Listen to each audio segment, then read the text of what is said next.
სასამართლომ ვერ დაასაბუთა მის ქმედებაში ტერორისტული მიზნის არსებობა. ამ დასკვნამდე საერთაშორისო გამჭვირვალობა საქართველოს ალეკო ელისაშვილის განაჩენის შესწავლის შემდეგ მივიდა. მოსამართლემ პოლიტიკური და ტერორისტული მიზანი ერთმანეთისგან ვერ გამიჯნა. ტერორისტულ აქტად შეაფასა პოლიტიკური აქტი, პროტესტი სასამართლოს მიტაცებაზე, რეპრესიებზე, ხალხის ჩაგვრასა და ფიზიკურ ანგარიშსწორებაზე. ამ ყველაფრის გათვალისწინებით საერთაშორისო გამჭვირვალობა საქართველოს ასკუნის, რომ ალეკო ელისაშვილი პოლიტიკური პატიმარია. რა პოლიტიკური მოტივი იკვეთება ხელისუფლების და მისი სასამართლო სისტემის მხრიდან?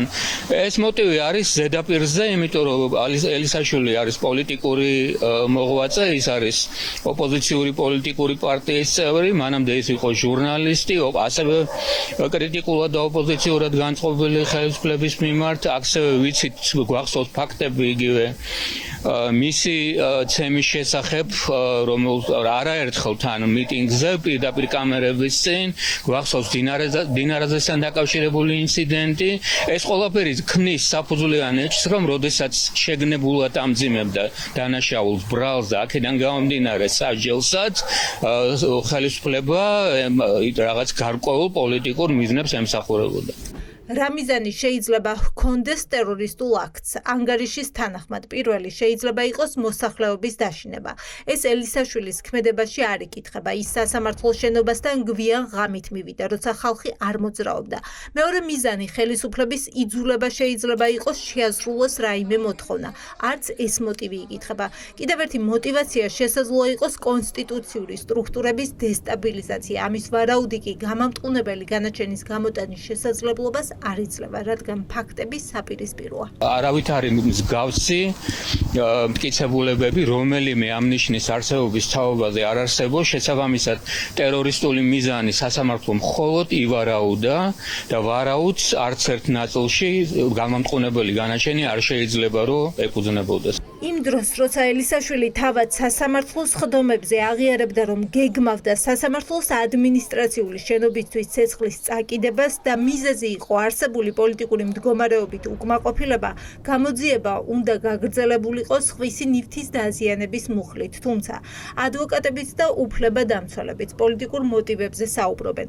პროკურატურის მხრიდან ბრალის გადაკვალიფიცირებას წინ უძღოდა პაპუაშვილის მხრიდან ყოფილი დეპუტატის ტერორისტული აქტის ჩადენაში დადანაშაულება. სამართლომ გაითვალისწინა მხოლოდ ბრალდების პოზიციები, რომელიც იყო ნაკარნახები ქართული ოცნების მხრიდან. იმიტომ რომ მოგეხსენებათ, რომ კვალიფიკაცია ზუსტად პარლამენტის თავმჯდომარის შალო პაპუაშვილის განცხადების შემდგომ შეიცვალა. მანამდე საქმე მიმდინარეობდა სხვისი ნივთის დაზიანების მუხლით, ხოლო მას შემდეგ, რაც პაპუაშვილმა გააკეთა საპარლამენტო ტრიბუნიდან განცხადება, რომ ალეკო ელისაშვილი არის ტერორისტი, დაუყოვნებლივ შეცვალა კვალიფიკაცია პროკურატურამ და რა თქმა უნდა საბოლოო განაჩენში უკვე დაეთანხმა სასამართლო. სწორედ ამის დამტკიცებას ვცდილობდით ჩვენ სასამართლო პროცესზე, რომ მცირე კატეგორიის დანაშაული, რომელიც შემოიფარგლება შუშის ჩამტვრევით, ბენზინის მოსხმით საოფისე ავეჯზე და მანდატურებთან შემდგომში უკვე გაქცევის დროს ფიზიკური დაპირისპირებით, ეს შეუძლებელია ყოფილიყო ტერორისტული აქტი და ტერაქტის კვალიფიკაცია ყოფილიყო აქ მიცემული. მაგრამ სწორედ იმიტომ, რომ ოპოზიციონერი პოლიტიკოსია, სწორედ იმიტომ, რომ პირადი შურისძიების გარკვეული დასაბუთებები და გარკვეული მოტივები არსებობს და სწორედ იმიტომ, რომ 6 წელი აქვს მისჯილი რუსული სასამართლოს მიერ უკრაინის სასარგებლოდ შეიარაღებულ ომში დახმარებისათვის, აი ამის გამო ფაქტიურად ბუზი გადააქციეს სპილოთ და მსუბუქი კატეგორიის დანაშაული წარმოაჩინეს როგორც ტერაქტის მცდელობა და მიუსაჯეს მრავალი წელი პატიმრობა, 13 წლიანი პატიმრობა. რატომ ისჯება ელისაშვილი სამაგალითოდ? საერთაშორისო გამჭვირვალობის თანახმად ელისაშვილისთვის მძიმე ბრალდების საყენება და 13 წლიანი პატიმრობის გამოყენება ერთი მხრივ მის მიმართ პოლიტიკური შურისძიებაა და მეორე მხრივ ოცნების განზრახვის დასტურია. იმიჯი შეულახონ პარტიას, სადაც ელისაშვილია და მთლიანად გააშაონ პროდასავლური ოპოზიცია.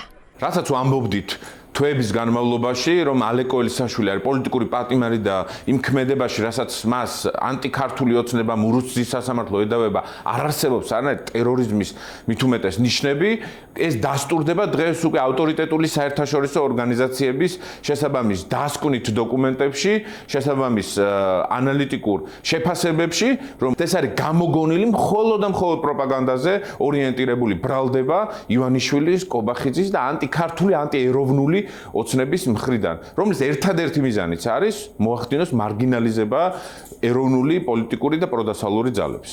არის თუ არა ელისაშვილის საქმეში პოლიტიკური მდგენელი. ამაზე საუბარი მამუკა მდინარაძეს არ სურს, არადა ელისაშვილი დარწმუნებულია, რომ აბსურდული ბრალდება მდინარაძის შიშების გამოწაუყენეს. ამ ადამიანს როგორც მეუბნებიან და ინტერვიუებსაც ვნახულობ ხანდახან, ყავარ პირადად მე ამოჩემებული და რატომღაც გონია რომ მისი დანაშაული ჩემი ინსპირირებულია და ამიტომ დავანებოთ ამას თავის შეფასება.